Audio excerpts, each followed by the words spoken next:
Hello everyone, I am here today with Mr. Brian Loth, the head of automation for Hale Center Theater. He's very excited to be on film, and he's going to tell us a little bit about Big River and all of the magic that goes into making the Mississippi here on the stage. So Brian, the stage right now is the way the show is at the beginning, right? Yep. And tell us about these pieces in the entryways. What do they do? They're slip stages to roll back to allow this to move, actually. And they're what we call dumb. They're just manual. They're not automated at all. They're just pulling back and pin them. Okay. This one is different though. This right here is a slip stage on pneumatics, so it can actually fire up the cues on the computer, pull out of place, allow this to move. Okay. So all of these have to come out of the way to make the river, correct? Yes. Okay.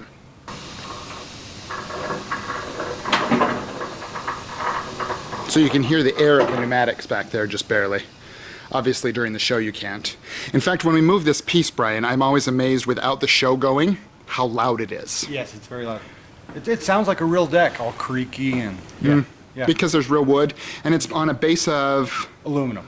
Why aluminum? Because anytime we fly something over people's heads, we want it out of aluminum because it's stronger than wood and it's not going to fail. It's stronger and it's lighter, right? It is lighter than steel. This isn't the heaviest piece we've ever flown, but it's one of the most technical. It's actually 5 winches running it. 2 sink to grab the deck, and one of these ropes here each are on their own winch to control the wings, and the top is on its own winch too. That actually has to collapse because we only have 14 feet of storage space up in the catwalks to hide it, so it's got a telescope as it lowers and raises. So this that's looking, the blue piece is going to telescope also? Yes. And these ropes aren't just set, design, they are purposeful. And these right here aren't just for looks either. These are actually the guides. They're UHMW guides that these slide up into the poles. Okay, cool. Go for it, Mikey.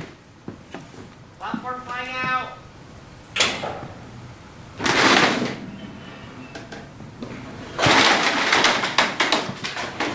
The fly itself is close to 2,000 pounds, which 2 of our winches could lift in the group that they're in by themselves, but now we're open and we have to use the 2 other winches, and the gazebo makes the 5th. Oh, for a second I thought I could see the bottom of the water, but it's the shadow of the fly. Oh yeah, you can't see the bottom of that water. It is deep. That water is so deep. How deep is it? I mean, it looks really deep. It is. It's about 9 inches, actually. 9 inches? 9 inches, yep. Woof, people could drown in that. Yeah, we dye it with pond dye to make it look murky and color that it is. When we first put it in, you could see the bottom of it really easy. Really, really easy. And now you can't. So this is our navigator system. This is all our show controls. This is the master sub where the whole show is ran. And the way that it's written is there's sub cues over here, and then there's the master sub. The difference is if you write it in a sub cue, if any single thing stops, the entire cue will stop. And where this is 5 winches running at one time, if any one of them stops, the entire thing has to stop. Or if you write it in a master sub, if one thing stops, everything else will just keep moving and ignore that one thing.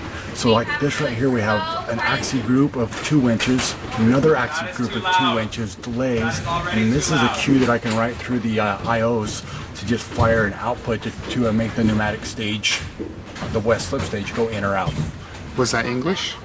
That was English, yes, in layman's terms. Excellent. And don't forget your name.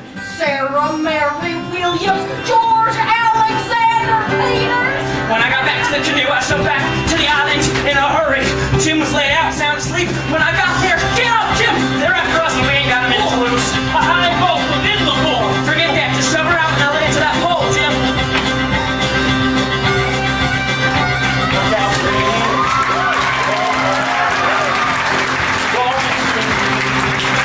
On the empire, I got me for going someplace.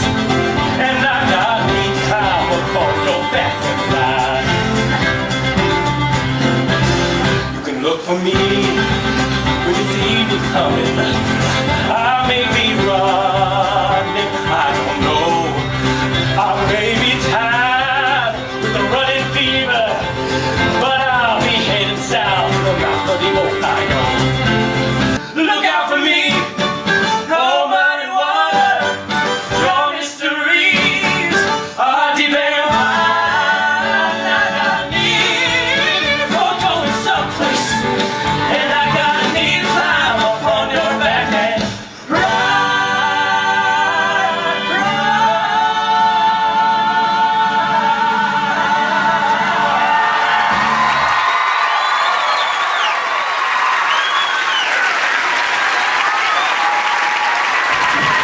Okay. This is a scene where they got to come down the river on a raft, and as you can see, it's a really, really buoyant raft. Not really.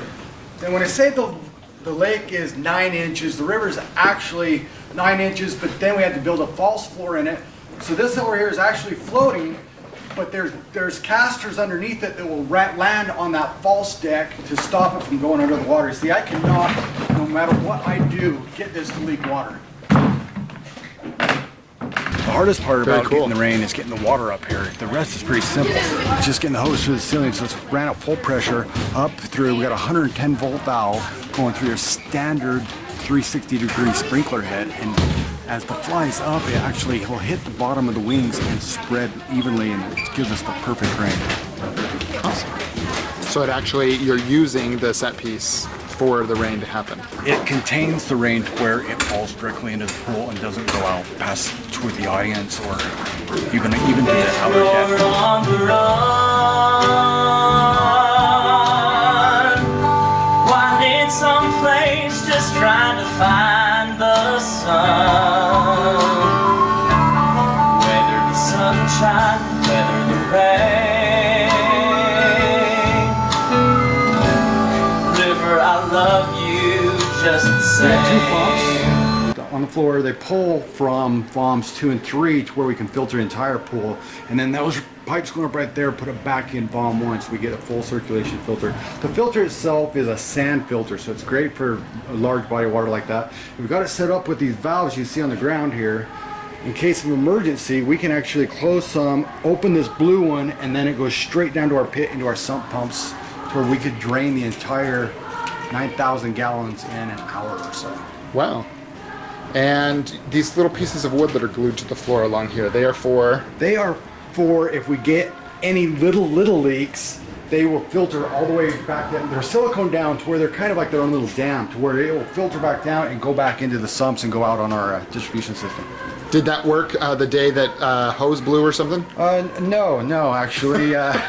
We broke the fitting on the filter, and what happens is the back pressure of the water creates a siphon, so it didn't just drain what's in the pipes, it started draining the entire pool. So we did a quick mopping of the pit, so to speak, and yeah, we put a couple 100 gallons of water through the whole pit. Right, and that was like, what, 2 days before we opened? It was 2 days, and it happened really, really quick. Oh. But everyone was nice enough to help me clean it up, though. And here it comes, Brian.